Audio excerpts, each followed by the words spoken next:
할렐루야. 여러분 반갑습니다. 주의 이름으로 사랑하며 우리 환영하며 축복합니다. 우리 한번 주위에 있는 분들과 인사 나누시죠. 정말 잘 오셨습니다. 네, 그래요. 정말 잘 오셨어요. 오늘 말씀 나눈 이후에 갈라디아서 성경 퀴즈 대회가 있죠. 네, 많이 하셨죠? 준비. 네, 많이 성경 퀴즈 대회를 위해서 준비하시면 복이 있고, 내가 말씀을 더 사모해서 더 읽었으면은 그것도 역시 복이 있으리라 믿습니다. 아무튼 오늘 이제 갈라디아서 설교 시리즈가 이제 오늘로서 끝이 나는데, 제가 이렇게 보니까 오늘까지 해서 총 14번을 하더라고요. 그런데 제가 갈라디아서 1장부터 6장까지 중에서 다루지 않은 본문이 있어요. 그게 바로 1장 1절부터 5절까지를 사실 다루지 않았습니다. 나중에 기회 되면 그 부분을 할 텐데, 거기까지 하면 총 15번, 15번을 하게 되는데, 다음에 이제 뭐랄까 기도하고 있어요. 구약을 할 것 같은데 창세기 하면 몇 년 될 것 같아요. 그래서 이렇게 긴 건 안 하고 조금 적어도 몇 개월 안에 끝날 수 있는 것들을 좀 하려고 합니다. 오늘 하나님 말씀 읽도록 하겠습니다. 갈라디아서 6장 11절부터 18절까지입니다. 갈라디아서 6장 1절부터 18절까지 교대로 읽겠습니다. 내 손으로 너희에게 이렇게 큰 글자로 쓴 것을 보라.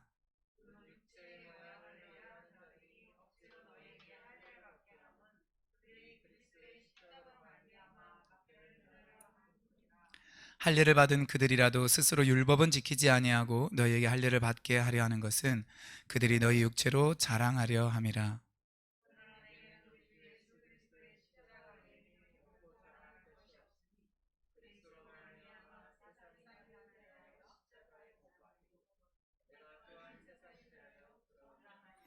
할례나 무할례가 아무것도 아니로되 오직 새로 지으심을 받는 것만이 중요하니라.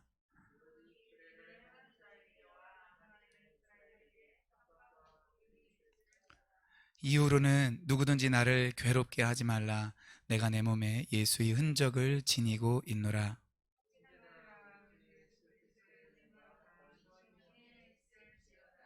아멘. 여러분들은 이 갈라디아서 말씀 들으면서 어떤 것이 제일 큰 유익이었어요? 저 같은 경우에는 생각을 해볼 때 크게 두 가지인데, 첫째는 내가 예수님으로 말미암아 의롭게 되었을 때 하나님 보좌 앞에 나아가면 그때 하나님께서 나를 정말 기뻐하시고 웃으시면서 바라보시는구나, 좀 이거에 대한 더 큰 확신이 들었어요. 그래서 제가 이제 눈 감고 기도할 때 좀 인상을 쓰는 편이에요. 그래서 제가 이렇게 인상을 쓰며 기도하나 깜짝깜짝 놀랄 적이 있거든요. 나중에 화면을 보면은. 근데 사실은 마음은 그렇게 인상 쓰지는 않아요. 그 인상 쓰는 건 좀 진지함 때문에 그런 거고, 주님이, 하나님이 나를 예수의 피로 말미암아 믿는 믿음을 가진 나를 의롭다고 보시는구나, 자격이 있다고 보시는구나, 그걸 생각할 때 기쁨과 확신이 있어요. 그것 하나 가장 큰 수확이고, 두 번째는 성령님과 발맞춰 살아가는 것, 인도함 받으며 살아가는 것이 얼마나 중요한지 다시 한번 깨달은 거예요. 그래서 지금은 사실 제가 항상 성령 인도하심 받아 사는 건 아니고 연약함도 있지만, 제가 성령님의 인도함 받지 못하고 성령님을 인식하지 못하고 시간을 보내잖아요. 그러면은 마음이 공허해요. 이제 그게 느껴져요. 그래서 심지어 좋은 일을 하더라도 그냥 나 열심, 내 생각을 가지고 사람들 만나고 어떤 괜찮은 것들을 해냈다 할지라도 끝나고 나면은 마음 한켠이 허전해요. 왜 그러냐면은 내 속에 계신 성령님이 몇 시간 동안 아니면 하루 동안 내 속에서 외로우셨고, 그리고 나와 교제가 없으셨기 때문에 그분이 슬퍼하셨다라는 거를 이제 좀 그걸 느끼겠어요. 그래서 제가 어떤 좋은 일을 하는 것, 그리고 다른 사람이 볼 때 어떤 괜찮은 일을 하는 것보다 내 속에 계신 성령님을 인식하고 인지하고 그리고 물어보고, 그리고 성령님 어떻게 하면 좋을까요? 인도함 받는 것, 그것이 더 귀하다라는 것을 많이 깨닫게 되었습니다. 이것이 저의 두 번째 가장 큰 이 갈라디아서 말씀 나눈 거의 수학입니다. 오늘 이 갈라디아서 마지막 설교 시리즈인데 오늘 좀 말씀 여러분들 같이 나누고 또 들을 때 정말 주님의 음성을 다시 한번 듣는 은혜가 있기를 바랍니다. 갈라디아서는 바울이 1차 전도여행을 다녀오고 난 이후에 이 갈라디아 교회들에게 위기가 닥친 것을 알고 굉장히 급하게 쓴 편지입니다. 얼마나 급했고 바울의 마음이 어땠는지를 그 메시지 성경이라고 있는데 제가 그것을 한번 읽어드리도록 하겠습니다. 갈라디아서 1장 6절부터 그 이하에 나온 말씀인데요. 나는 여러분의 변덕이 믿기지 않습니다. 그리스도의 은혜로 여러분을 불러주신 그분을 그렇게도 쉽게 배반하고 다른 메시지를 받아들이다니요. 여러분도 알다시피 그것은 사소한 차이 정도가 아닙니다. 그것은 완전히 다른 메시지, 이질적인 메시지라고 할 수도 없는 것, 하나님에 관한 거짓말이기 때문입니다. 이처럼 여러분 사이에서 동요를 일으키는 자들이 그리스도의 메시지를 왜곡하고 있습니다. 단도직입적으로 말하겠습니다. 우리 가운데 어떤 사람이 심지어 하늘에서 온 천사일지라도 우리가 처음 전한 메시지와 다른 것을 전한다면 그는 저주를 받아 마땅합니다. 전에 말씀드렸고 이제도 다시 말씀드리지만 아무리 유명하고 자격이 대단한 사람이라도 여러분이 처음 받은 메시지와 다른 것을 전하는 사람이 있다면 그는 저주를 받아 마땅합니다. 그러니까 굉장히 강력하게 편지를 쓰고 있죠. 메시지 성경을 홍보하는 본문 같기도 한데, 네. 아무튼 바울이 이렇게 굉장히 단호하게 그리고 급한 마음으로 조금은 격앙된 어조로 편지를 시작하는 거예요. 우리 여기에 나온 이 나쁜 사람들을 우리는 말씀 나누면서 계속해서 유대주의자라고 하였는데, 이들은 예수를 믿음으로만 의롭게 되는 것이 아니라 할례까지 받아야 된다. 절기도 지켜야 된다. 율법의 행위를 가져야 된다. 이렇게 주장했던 사람들입니다. 그런데 놀랍게도 바울은 오늘 우리가 읽은 이 본문에서 이들의 정체를 분명하게 밝혀주고 있어요. 이 사람들이 어떤 사람들인지, 어떤 성격을 지닌 사람들인지 세 가지로 나누고 있는데 진짜 하나님의 사람인지 아니면 하나님의 사람이 아닌지를 구분하는 참 구분점이 또한 되기 때문에 우리가 이 세 가지를 잘 좀 염두에 두면 좋겠습니다. 자, 첫째 보면은요, 12절에 이렇게 말하고 있어요. 바울은 갈라디아서에서 유대주의자라고 하지 않죠. 그렇지만 12절에 보면 뭐라고 말해요? 육체의 모양을 내려 하는 자들. 예, 육체의 모양을 내려 하는 자들. 우리 문신 새기는 사람들이 아니고, 예, 할례하려고 하는 사람들이에요. 자신도 할례를 받았고 또 할례를 주려고 하는 사람들. 그들에 대해서 뭐라고 말하냐? 그들이 왜 이방인 그리스도인들에게 할례를 자꾸 받으라 말하느냐? 그 이유는 그들이 그리스도의 십자가로 말미암아 박해를 면하려 함뿐이라. 자, 조금 의아하죠? 지금 이 유대주의자들이 박해를 면하고 싶다라는 거예요. 그러면 우리는 생각해 볼 수 있어요. 이 유대주의자들보다 더 높은 어떤 권세나 조직이 있어서 그들이 유대주의자를 박해하는 거 아니야? 이런 느낌 들지 않나요? 그래서 그 박해를 피하기 위해서. 근데 그 박해는 왜 받아요? 그리스도의 십자가 때문에 오는 그 박해가 있어요. 그래서 그 박해를 피하기 위해서 이들이 할례를 받게 하려 한다라는 것입니다.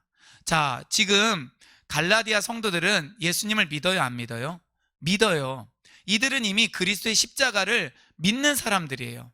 그런데 이것으로만 놔두면은 이 유대주의자들은 아마 그 예루살렘 중심으로 이렇게 있는 여전히 그 정통이라고 자랑하는 그 유대인들, 그 유대교라는 그 사람들에 의해서 공격을 당하거나, 야, 너희들은 우리와 같은 유대인들이 하나님을 섬긴다면서 어쩌면 그럴 수가 있니? 라고 이야기를 하면서 너희들 갈라디아 그 이방 지역에 갔으니까 그들에게 할례를 받게 해야 된다고. 너희들 그렇지 않으면은 너희들은 우리와 같은 사람이 아니고 너희들 하나님을 섬기는 그런 사람이라고 말할 수 없다고. 이런 이제 공격과 박해가 오는 거예요.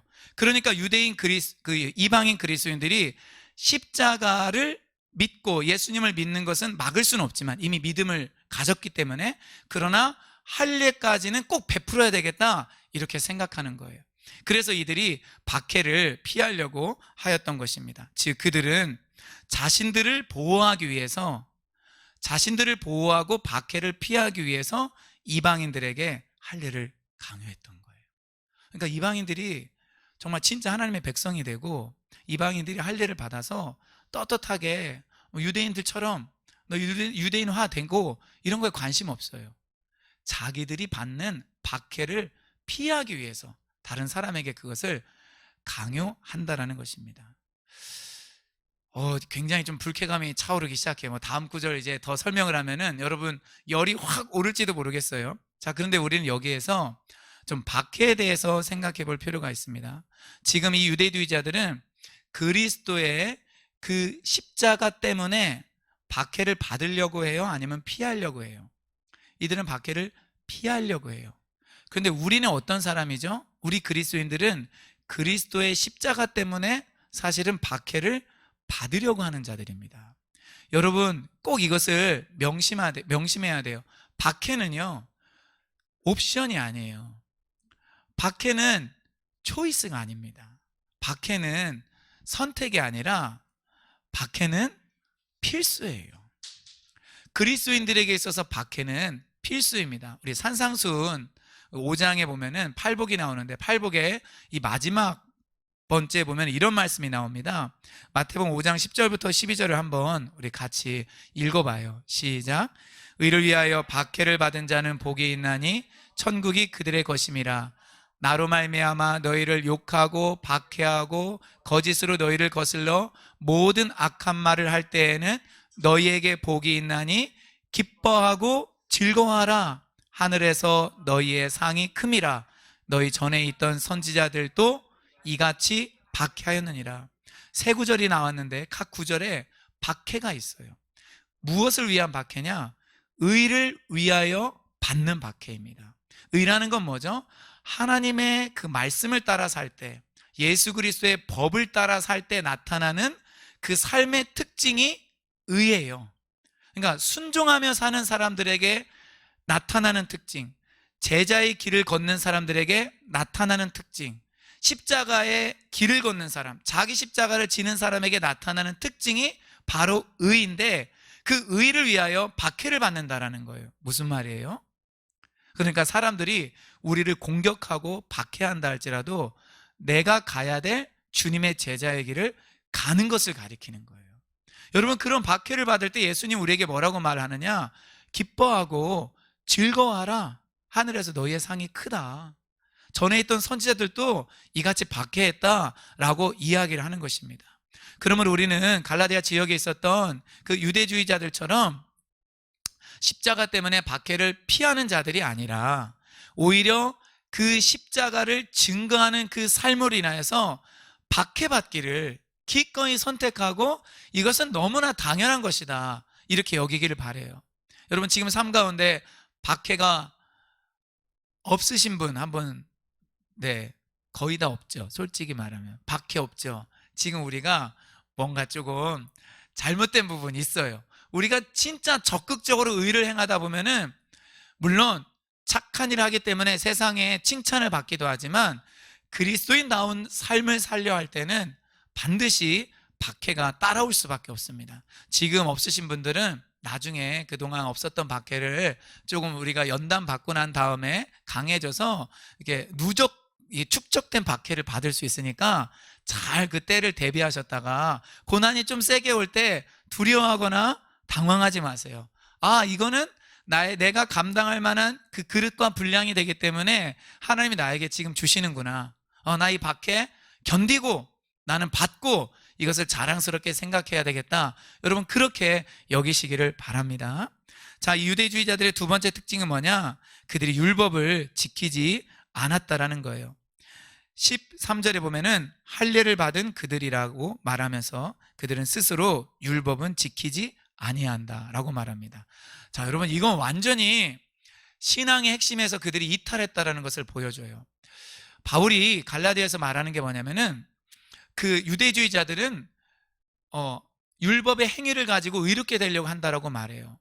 근데 율법의 행위에 가장 대표적으로 뭐가 있냐고 계속 말하지만 할례, 날과 달과 해와 절기를 지키는 것, 그리고 뭐 정결한 음식, 또 정결하지 못한 음식 구분해서 먹고 안 먹고, 이런 음식법들에 관한 것이라고 말해요. 이것이 율법의 행위입니다. 그런데 정작 그것들을 주장하는 이 유대주의자들이지만 실제로 율법은 안 지킨다라는 거예요. 무슨 말이냐? 그들이 할례를 안 받는다는 말이 아니라 구약 성경의 그 말씀을 지키지 않는다라는 거예요. 여러분, 구약 성경의 말씀의 핵심도 하나님을 사랑하고 이웃 사랑하는 거예요. 그래서 어떤 랍비가 예수님께 나와서 물어보잖아요. 예수님, 랍비요, 이 구약 성경에 나와 있는 전체 율법 중에서 어떤 것이 가장 큰 계명입니까? 그러니까 우리 주님이 뭐라고 대답하세요? 첫째, 하나님 사랑. 둘째, 내 이웃을 내 몸과 같이 사랑하는 것이다. 이렇게 이야기를 하잖아요. 이 말씀 안 지킨다라는 거예요. 이 유대주의자들이. 이건 정말 아이러니하지 않습니까? 그들은 막 할례를 받아야 하나님의 백성이 되고 아브라함의 자손이 된다라고 말을 해요. 그래서 엄청 말씀을 실천하는 사람인 것 같지만 사실은 겉으로 나타나는 그 껍데기만 가지고 있을 뿐 그 중심, 그 내면에서는 하나님 사랑하지 않고 이웃 사랑하지 않고 말씀을 안 지킨다라는 거예요. 여러분, 우리도 이것을 진짜 경고로 삼아야 돼요. 오늘날 많은 그리스도인들도 스스로 속아요. 내가 예배당에 가. 난 어릴 적부터 교회를 다녔어. 신앙 고백을 했어. 세례도 받았어. 그래서 나는 그리스도인이야. 하나님이 나를 나중에 인정해 주실 거야 생각을 하는데, 그런 거 가지고 생각하면 안 돼요.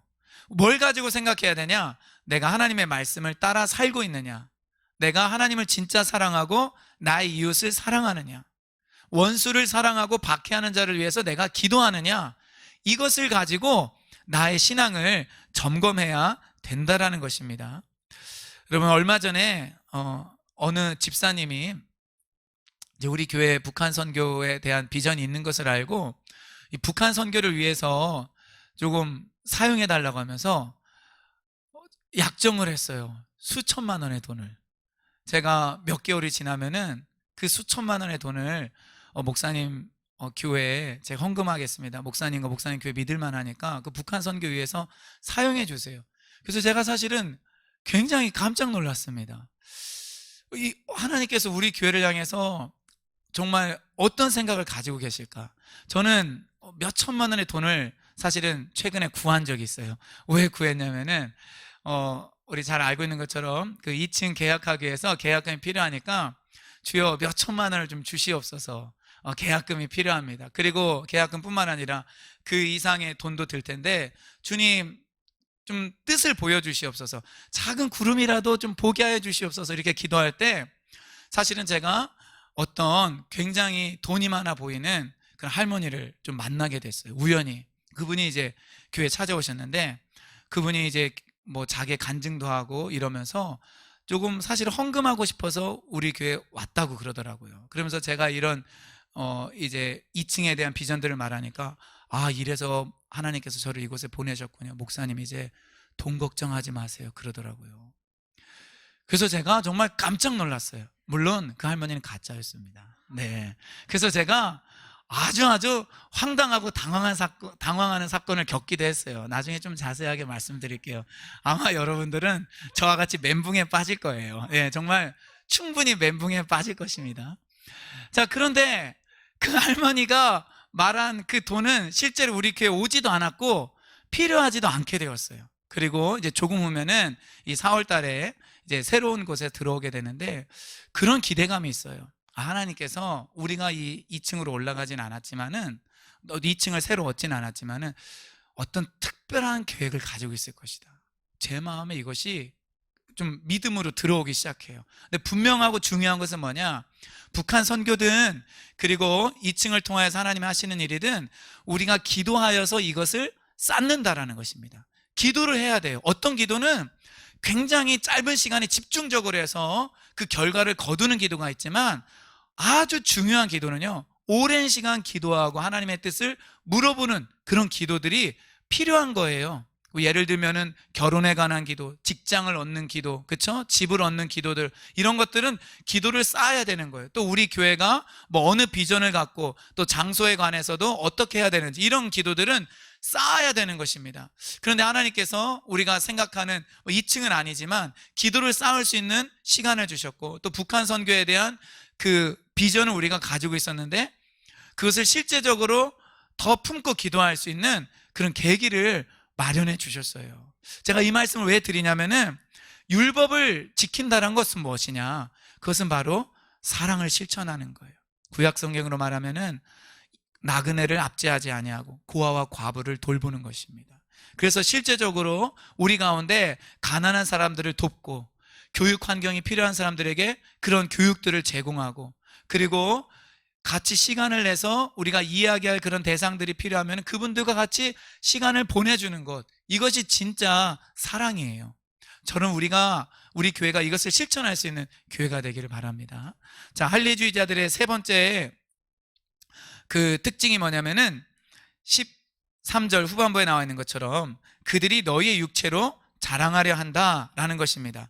자, 이게 무슨 말이냐?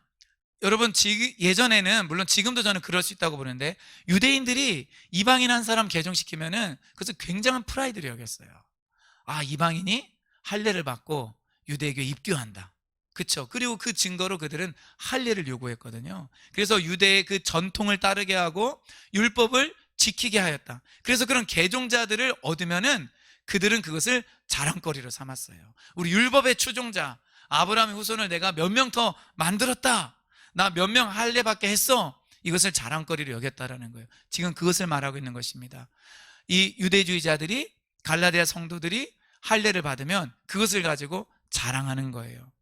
여러분, 이 헛된 자랑, 여기에 지금 이 유대주의자들이 속고 있는 것입니다. 그런데 이런 숫자를 통하여 얻게 되는 이런 헛된 자랑들은 사실은 저의 삶 속에도 있고 이 현대 교회에도 있고 거의 모든 현대인들에게 작용하는 것입니다. 전 제 스스로 이런 생각을 해봤어요. 아, 우리 교회가 몇 년 만에 성도가 몇 명 모였다. 이게 숫자죠. 다음 세대가 몇 명이나 예배를 드리고 있다. 또 교회가 후원하는 선교사님들의 숫자가 몇 명이다. 지출되는 금액이 얼마다. 교회의 재정이 얼마나 늘었다. 여러분, 저는 솔직히 이것이 늘어나기를 저는 원해요. 그러나 이것이 우리의 자랑이 되어서는 안 됩니다. 이것을 자랑하기 위해서 우리가 무리하게 뭔가를 더 해서도 안 되는 것이고, 어떤 데 가서 막 이걸 막 자랑하고 싶어서, 그리고 내가 거기에 어떤 저는 목사니까 또 주도적인 역할을 했다, 그래서 사람들에게 인정받고 칭찬받는 것을 절대로 우리가 생각하거나 그것을 기대해서는 안 됩니다. 그것은 너무너무나 어리석은 것이고 헛된 자랑이 되는 것입니다. 여러분, 숫자를 가지고 자랑하는 것, 우리가 나중에 어떤 숫자든 우리에게 미혹이 되고 덫이 될 수 있어요. 나는 이번에 공부를 이렇게 잘해서 점수가 이렇다, 이런 숫자, 학생이든 직장인이든 나는 연봉이 얼만큼 올랐다, 다 이런 숫자들은 사람들을 자극시키고 충동질할 수 있는 충분한 그 요인이 되고, 그리고 헛된 야망을 갖게 하는 거예요. 지금 유대주의자들이 바로 갈라디아 성도들이 얼마나 할례 받았느냐, 그 육체로 자랑하려고 했던 것입니다. 여러분, 우리 예레미야의 말씀을 기억하면서 우리에게 있어서 정말 그 불필요한 자랑들을 우리가 주의 이름으로 끊어야 돼요. 예레미야 9장 23절 한번 같이 읽어보겠습니다. 시작. 여호와께서 이와 같이 말씀하시되 지혜로운 자는 그의 지혜를 자랑하지 말라.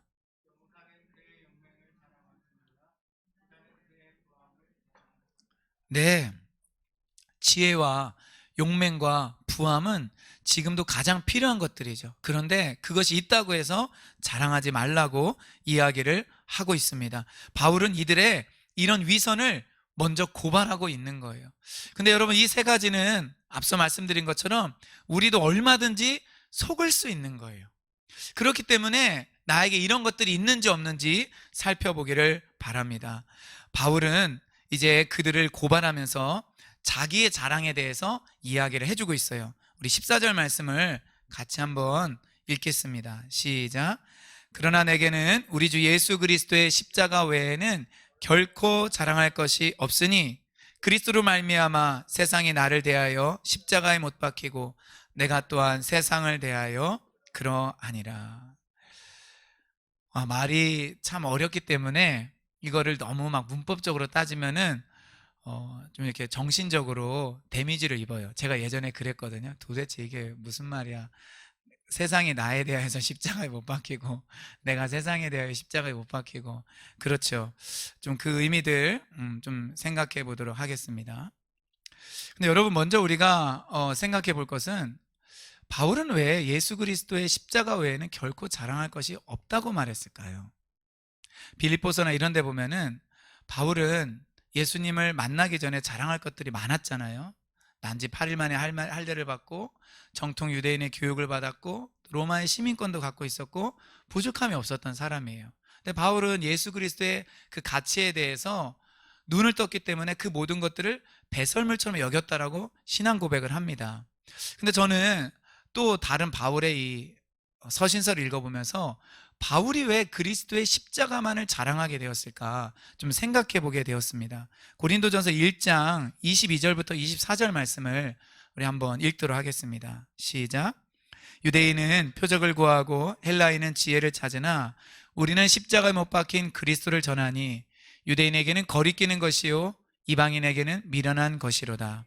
오직 부르심을 받은 자들에게는 유대인이나 헬라인이나 그리스도는 하나님의 능력이요 하나님의 지혜니라. 아멘. 여러분, 유대인들은 표적을 좋아하거든요. 모세의 시대 때부터 그들은 놀라운 표적을 보면서 하나님의 역사를 체험했기 때문에 표적을 구해요. 한번 어떤 표적을 일으켜봐라. 헬라인들은 굉장히 철학적이기 때문에 그 철학적 사고, 지혜를 구하는 자들입니다. 그런데 바울은 뭘 지금 전하죠? 십자가에 못 박힌 그리스도를 증거하고 있어요. 그렇기 때문에 유대인에게는 거리끼는 것입니다. 아니, 어떻게 나무에 달린 자는 저주를 받은 자인데 그 구원자 메시아자를 하는 자가 나무에 달려서 죽었는데 구원자를 할 수 있겠는가? 거리끼는 것이고, 그리고 이방인에게는 미련한 것이에요. 왜냐? 신이 인간이 되어서 죽었다라는 거예요. 얼마나 미련합니까? 그들이 생각하기에 그 이원론 사고적인 방식이 있기 때문에 거룩한 것, 신의 영역과 관련된 것은 결코 육의 것 땅의 것과 섞일 수 없고 그렇게 될 수 없다라고 생각을 하기 때문에 십자가에 달려 죽으신 하나님의 본체이신 그 예수 그리스도는 미련한 것으로 보이는 것입니다. 그러나 우리 부르심을 받은 자들에게는 유대인이든 헬라인이든 예수님은 누구예요? 하나님의 능력이고 하나님의 지혜가 되는 거예요. 그 다음 30절에 보면 이런 말씀이 있습니다. 고린도전서 1장 30절 같이 읽어봐요. 너희는 하나님으로부터 나서 그리스도 예수 안에 있고 예수는 하나님으로부터 나와서 우리에게 지혜와 의로움과 거룩함과 구원이 되셨다. 네 가지가 나오고 있어요. 지혜와 의로움과 거룩함과 구원이 되셨다. 즉, 이 세상 사람들이 가장 귀하게 여기고 추구하는 그 모든 것들이 예수 안에 다 있기 때문에 바울은 다른 것들을 자랑할 필요가 없는 거예요. 그 예수 그리스도만 자랑할 수밖에 없는 것입니다. 그리고 또 하나 아주 중요한 이유가 있습니다. 그것은 십자가만이, 그 위에서만이 자신의 자아를 죽일 수 있기 때문에 그래요. 우리 한번 따라해 볼까요? 십자가만이 우리의 자아를 죽인다. 여러분, 세상에서도 종교적인 것 그리고 근원적인 물음에 답하고자 하는 사람은 자신들의 욕망을 꺾으려고 해요. 그렇죠? 그래서 소유를 포기하는 사람이 있고 가족을 떠나는 사람이 있고 이 세상의 문화를 버리는 사람들이 있어요. 자아를 포기하려고 노력하는 거예요. 그런데 우리의 진짜 자아는 무엇인가를 버린다고 해서 버려지는 것이 아니에요. 우리의 어떤 소유나 가정이나 또 내가 접하고 있는 여러 물질 문명을 떠난다고 해서 우리 자아가 포기되는 것이 아닙니다. 진짜 자아가 포기되어야 우리가 자유한 삶을 누리는데, 자아 포기는 다른 것이 아니라 십자가 위에서 자기 자신을 완전하게 버리신 예수 그리스도를 바라볼 때, 그 그리스도가 어떠한 분이신지를 알 때 우리가 그분을 따라가게 되고 비로소 자아가 비워지게 된다라는 것입니다. 하나님이시지만 자신의 전부를 내어주셔서 영광과 명예를 내려놓은 것이 바로 십자가입니다. 가장 높으신 분이시지만 가장 낮아지신 그곳이 십자가이고, 가장 존귀한 분이 가장 큰 수치를 당한 곳이 십자가입니다. 그리고 창조주이신 그분이 만물의 찌꺼기와 같이 되었고, 조금도 죄가 없으신 그분이 마치 가장 악한 죄인처럼 간주되어서 죄의 형벌을 다 받은 것이 십자가입니다. 그리고 완전한 사랑을 보여주신 그분이 사람에게는 처참하게 배신과 외면을 당한 것이 십자가예요. 그래서 우리가 우리 자신을 부인하기 위해서는, 정말로 내 안에 있는 그런 교만들과 이기심들과 내 중심적일 수밖에 없는 그 사고의 경향, 너무나 인간적인 그 성향을 버리기 위해서는 다른 것이 아니고 오직 십자가를 바라보는 것, 십자가에 매달려 죽으신 예수님을 바라봐야 되는 것입니다. 그래서 바울은 나는 우리 주 예수 그리스도의 십자가 외에는 결코 자랑할 것이 없다라고 이야기를 하고 있는 것입니다. 자기 자신에게 지혜와 거룩함과 의로움과 구원이 되셨을 뿐만 아니라 자기를 진짜 버리고 비울 수 있도록 하신 그 십자가가 자랑이라는 거예요.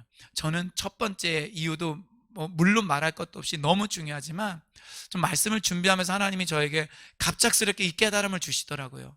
네가 네 자아가 죽을 수 있는 길은 십자가밖에 없다. 다른 어떤 것으로도 안 된다. 그래서 네가 십자가를 자랑해야 된다. 진짜 너를 내려놓아서 그리스도의 제자가 되게 하고 하나님 백성다운 삶을 살 수 있도록 하는 것, 그것은 바로 십자가를 통한 자기 부인이다. 주님이 저에게 이런 깨달음을 강하게 주시는 거예요. 여러분, 우리가 삶 가운데서 갈등을 일으키고 또 여러 가지 어려움을 당하는 것은 다른 것이 아닙니다. 물론 내 주변에 있는 악한 사람들도 있고 환경적인 어려움도 있지만, 사실은 여전히 우리 안에 깨어지지 않은 그런 자아들, 내려놓지 못한 나 욕심의 문제가 있는 거 사실 아닙니까? 저 자신도 그렇고요. 우리가 예수님의 그 십자가를 통하여서 그 부분을 해결하여서 주님, 나는 당신을 정말 사랑합니다, 이렇게 고백할 수 있는 저와 여러분들 되기를 바랍니다.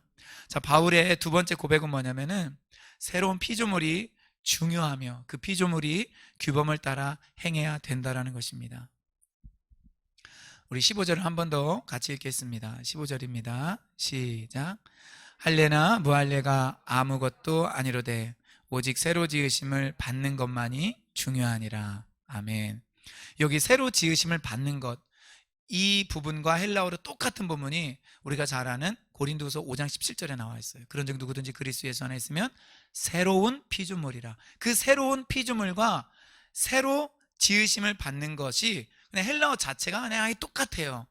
자, 그러니까 지금 바울은 뭐가 중요하다고 말하는 거죠? 새롭게 창조되는 것, 그쵸? 그리고 새로운 하나님의 백성이 되는 것, 그것이 중요하다는 거예요.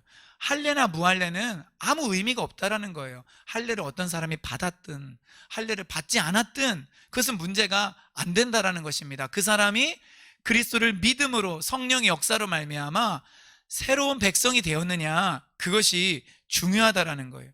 우리 갈라디아서 5장 6절 한번 같이 읽어봐요. 시작. 그리스도 예수 안에서는 할례나 무할례나 효력이 없으되 사랑으로서 역사하는 믿음뿐이니라. 고린도전서 7장 19절도 읽겠습니다. 할례 받는 것도 아무것도 아니요 할례 받지 아니하는 것도 아무것도 아니로되 오직 하나님의 계명을 지킬 따름이니라. 바울은 지금 여러 차례에 걸쳐서 할례를 받고 안 받는 건 중요하지 않다, 그건 어떤 효력도 없다, 대신에 지금 뭐가 중요하다고 하는 거예요? 다른 그 표현들을 하고 있죠. 지금 6장에서는 새로운 창조물이 되는 게 중요하다. 그리고 5장에서는 사랑으로 역사하는 믿음을 갖는 게 중요하다. 그리고 고린도전서에서는 하나님의 계명을 따르는 것이 중요하다라고 말합니다. 이것이 신앙의 핵심이라고 바울은 말을 하고 있는 거예요. 여러분, 우리는 그리스도 안에 있는 자죠. 그렇기 때문에 우리는 새로운 피조물인데, 한 번 신앙 고백으로 새로운 피조물이 됐기 때문에 그것으로 끝나는 것이 아니라 성경은 항상 진행형으로 말해요. 그리스도 예수 안에 있는 자가, 그 사람이 새로운 피조물이다. 그러면서 16절을 이야기해요. 16절 말씀 좀 어렵게 들리지만 굉장히 중요한 말씀이에요. 무릇 이 규례를 행하는 자에게와 이렇게 말하고 있습니다. 지금 이 규례가 뭘까요? 이 규례는 규범이라고 볼 수도 있는데 갑자기 이라는 이 지시 대명사를 사용해서 앞절과 관련되어 있다라고 이야기를 하는 거예요. 이런 거는 우리가 무시할 수 없어요. 굉장히 중요한 메시지를 담고 있는 표현이거든요. 이 규례를 행하는 자, 하나님의 이스라엘에게 평강과 긍휼이 있을지어다. 이 규례를 행한다는 건 뭐냐? 새로운 피조물이 되어서 그 피조물이 지켜야 될 그 규례, 규범을 행하는 자를 가리키는 것입니다. 할렐루야. 여러분, 새로운 피조물에게는 그 피조물이 지켜야 될 규범이 있어요. 행해야 될 규범이 있어요. 놀라운 것은요, 여기 행한다라는 이 헬라어 동사가 갈라디아서 그 5장에 보면은 25절에 만일 우리가 성령으로 살면 또한 성령으로 행할지니라, 이 성령으로 행할지니라와 같은 헬라어 단어예요. 그 말이 무슨 뜻인지 기억나세요? 바로 발맞추다라는 거예요. 그래서 우리가 계속 성령님과 발맞추어 사는 삶을 강조하고 있는 거예요. 그런데 성령님과 발맞추어 사는 삶은 바로 규범을 지키는 삶, 하나님의 말씀과 규범과 발맞추면서 가는 삶을 가리키는 것입니다. 이것이 절대로 분리될 수 없고, 그래서 고린도전서 7장에 할례나 무할례 그건 아무것도 아니고 오직 하나님의 계명을 지킬 따름이다, 이렇게 이야기를 하고 있는 것입니다. 바울은 지금요, 그 사람들, 하나님의 규범과 발맞춰 사는 사람들, 그리고 하나님의 이스라엘, 당연히 혈통을 따라 할례를 받아 이스라엘이 된 사람들이 아니라 예수님을 믿고 하나님의 백성이 되어 성령을 받아 새로운 공동체가 된 사람들을 하나님의 이스라엘이라고 표현을 하는데, 그 사람에게 뭘 지금 기원하고 있죠? 평강과 긍휼을 기원하고 있어요. 그리고 18절에 보면은 형제들아 이렇게 말하면서 은혜를 기원하고 있습니다. 세 가지를 기원하고 있어요. 뭐죠? 평강과 긍휼과 은혜. 요한계시록을 읽어보면 맨 마지막에 그리스도의 은혜를 기원합니다. 그리고 에베소서도 보면은 그리스도를 변함없이 사랑하는 자에게 은혜를 기원합니다.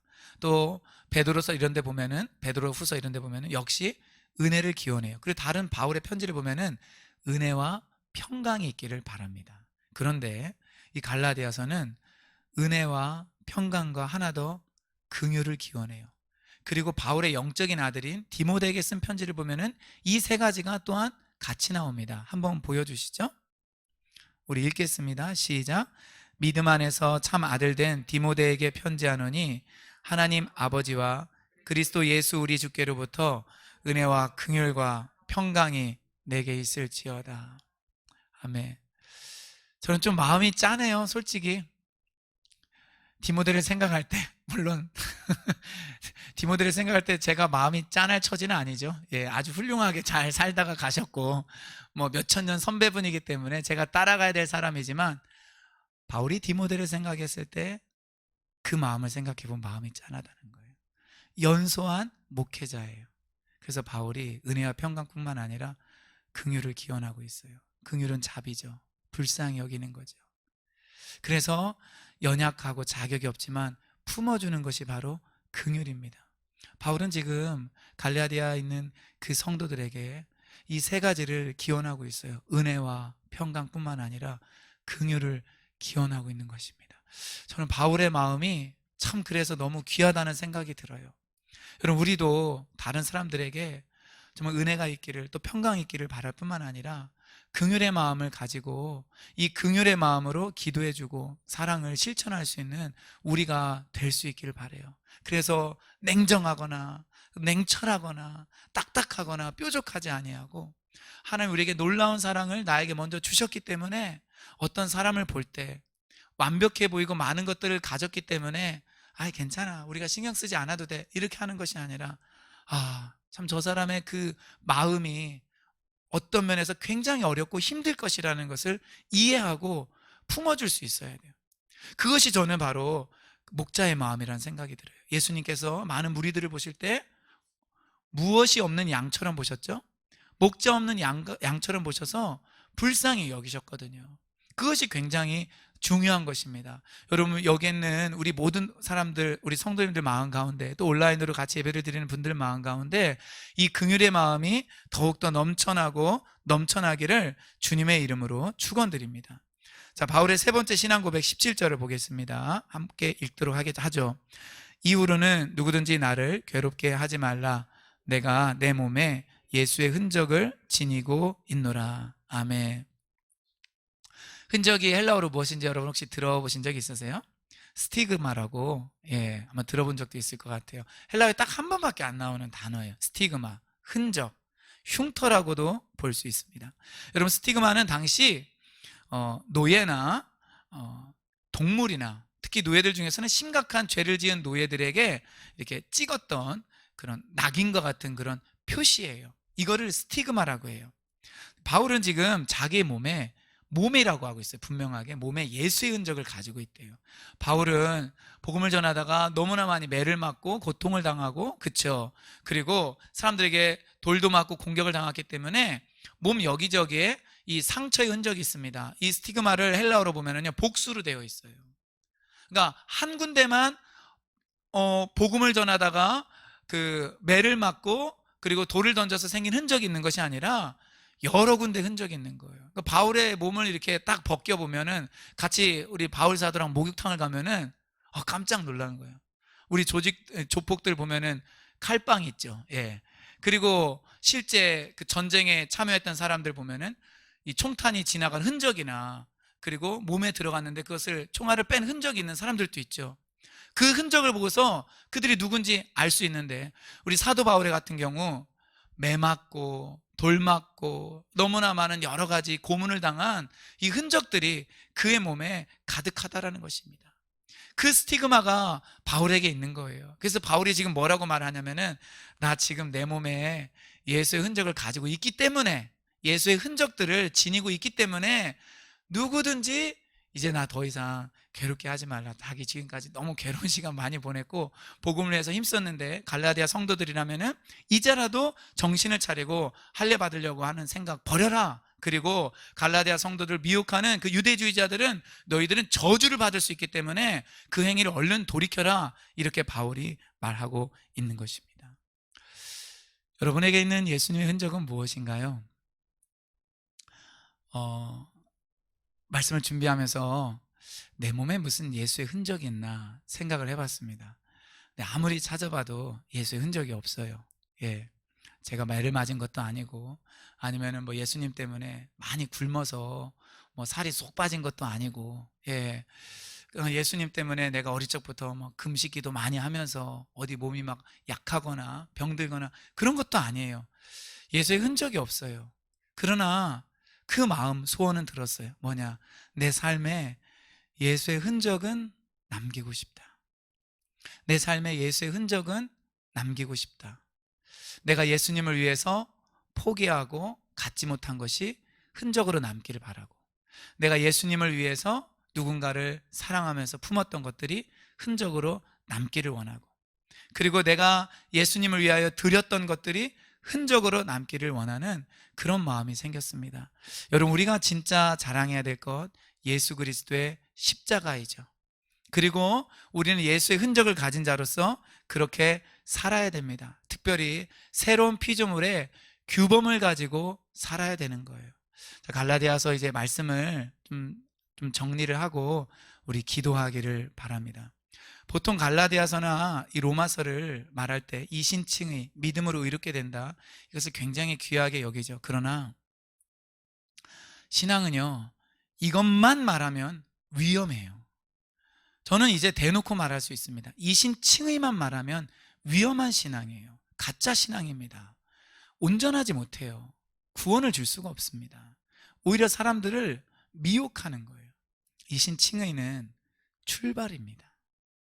내가 어떠한 행위로 의로워질 수 없다. 착하다고 해서, 그리고 양심적으로 살았다고 해서 의로워질 수 없다. 그리고 아무리 악한 죄인이라 할지라도 예수님의 그 보혈의 공로를 의지할 때 의로워질 수 있다. 이것을 믿는 믿음은 너무나 귀해요. 그러나 이것은 출발입니다. 로마서도 그렇고 갈라디아서도 그렇고 이것은 출발이에요. 한국교회가 그동안 너무 이것만 강조했습니다. 이 신칭이 그래서 그냥 천국까지 가는 것 바로 연결시켜버려요. 다이렉트로 출발인데 마치 스타트라인에서 마라톤을 하는 이 선수가 출발을 했는데 출발하자마자 당신은 금면류관을 받을 것입니다. 이렇게 선언해 주는 거하고 똑같아요. 여러분, 그런 가짜, 그런 거짓말이 어디 있습니까?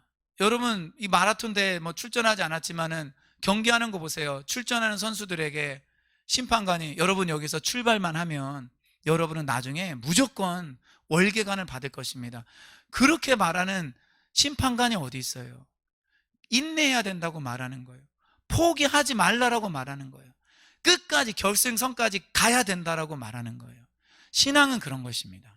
우리가 믿음으로 의로워져서 하나님과 화평한 관계가 되고 하나님의 자녀가 되고 그리고 성령을 받고 그분의 인도함을 따라가 살며 오늘 본문에 나오는 것처럼 이 규례를 행하는 자, 새로운 피조물에 그 규범과 발맞추면서 살아가는 자가 결국 의의 소망을 얻는다, 하나님 나라를 유업으로 받는다, 이것을 바울이 말하는 거예요.